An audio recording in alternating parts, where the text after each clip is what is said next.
Senior citizen association जे वफ़द जो खाना फ़िरंग Iran Hyderabad जो मुतालाती ऐं मुशाहदाती दौरो। रिपोर्ट मंज़ूर कालरो।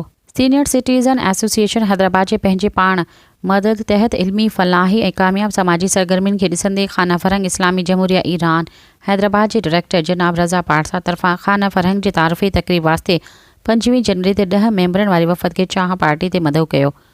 हिन तक़रीब में एसोसिएशन जे सदर दरिया ख़ान बलोच जी अॻवाणी में पहुतल वफ़द जे ख़ुलूस सां आजिया कई। कॉन्फ्रेंस हॉल में जनाब रज़ा पारसा सां महिमाननि जो तारीफ़ करायो वियो। स्टेज सेक्रेटरी डॉक्टर रफ़ीक कुरैशी हुयो। नायब सदर मोहम्मद इकबाल मेमण कलाम पाक जी तिलावत करण फरमाई। इन मौक़े ते सदर ऐं जनरल सेक्रेटरी तरफ़ां मेज़बान रज़ा पारसा साहिब खे अजरकूं ओढ़ाई वयूं। इन बाद इंफॉर्मेशन सेक्रेटरी मंज़ूर हुसैन खेसि मोहब्बतुनि जी ख़ुशबुअनि जो गुलदस्तो पेश कयो।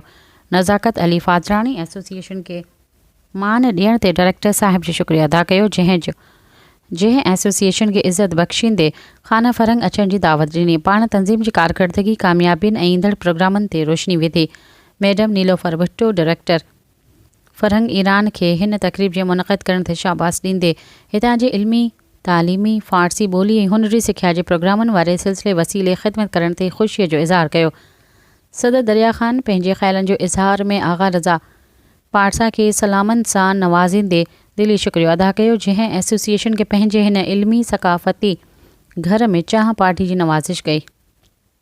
हुननि ख़्यालनि खां पोइ रज़ा पारसा साहिब तरफ़ां महिमाननि जी आमद ते ख़ुशीअ जो इज़हार कंदे पंहिंजे इदारे बाबति ब्रीफिंग ॾींदे ॿुधायो त खाना फ़रंग हैदराबाद पंहिंजो इल्मी ऐं मालूमाती सरगर्मी गुज़िरियल 50 सालनि खां बग़ैर कंहिं मतभेद जे जारी रखियो अचे, जंहिंमें मामूली फ़ी जी अदायगी ते मुख़्तलिफ़ इल्मी कोर्सिस कराए वञनि था, जिन में कंप्यूटर, आर्ट, फ़न, पेंटिंग जा मुख़्तलिफ़ क़िस्म, फ़ारसी ॿोली, तहरीरी, तस्वीरी ऐं तक़रीरी मुक़ाबला कराइण। हिननि में कामयाब शागिर्दनि खे इनाम ॾेई सदन तालीमी मैदान ते हिमत अफ़ज़ाई कई वञे थी, जीअं ईरान ऐं पाकिस्तान विच में भाइराणा तोड़े दीनी इस्लामी वास्ता नाता सचाई नेक नियती सां जारी रहनि।